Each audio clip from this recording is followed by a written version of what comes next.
நம்ம Ashwin sweets and snacks export பண்றதுக்கு 7373041434 மற்றும் www.ashwinsweets.com கான்டாக்ட் பண்ணுங்க. கல்பாக்கம் அருகே 2 மீனவ கிராமங்கள் இடையே மீண்டும் ஏற்பட்ட மோதல் காரணமாக 4 வீடுகளை அடித்து உடைத்த இளைஞர்கள் வாகனத்தையும் சேதப்படுத்தியிருந்தனர். இந்த தாக்குதலில் ஒரு காவலர் காயமடைந்திருக்கிறார். அந்த காட்சிகளை முதலில் பார்க்கலாம்.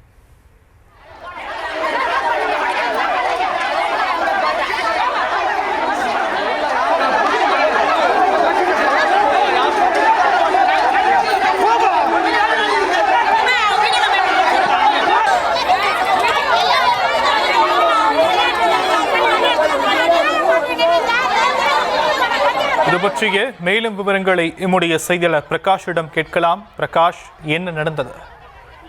வணக்கம் ஷாம். அதாவது செங்கல்பட்டு மாவட்டம் கல்பாக்கம் அருகே இன்று காலை புதுப்பட்டினம் கடைவீதிக்கு சென்று திரும்பிய உய்யாலிக்குப்பம் பகுதியைச் சேர்ந்த கோகுல் என்ற இளைஞரை புதுப்பட்டினக்குப்பம் பகுதியைச் சேர்ந்த ஆகாஷ் என்ற இளைஞர் கத்தியால் தாக்கியதாக கூறப்படுகிறது.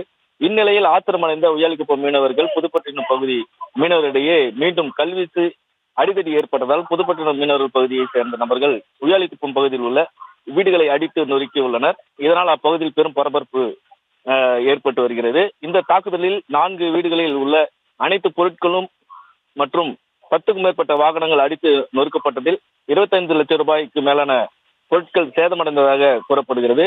மேலும் இந்த பாதுகாப்பு பணியில் ஈடுபட்டிருந்த ராஜ்குமார் என்ற போலீசாருக்கு தலையில் அடிபட்டு சிகிச்சைக்காக மருத்துவமனையில் அனுமதிக்கப்பட்டுள்ளார். தொடர்ந்து இந்த பகுதி போலீசார் குவிக்கப்பட்டு வரும் நிலையில் புதுப்பட்டினம் நுழைவாயில் முன்பு கல்பாக்கம் அனுமதி நிலைய மத்திய தொழில் பாதுகாப்பு படை வீரர்கள் பாதுகாப்பு பணியில் ஈடுபட்டு வருகின்றனர்.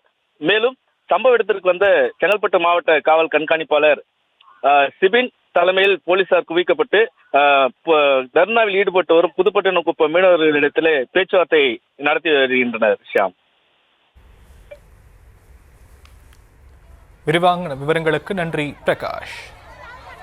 நம்ம Ashwin sweets and snacks export பண்றதுக்கு 7373041434 மற்றும் www.ashwinsweets.com கான்டாக்ட் பண்ணுங்க.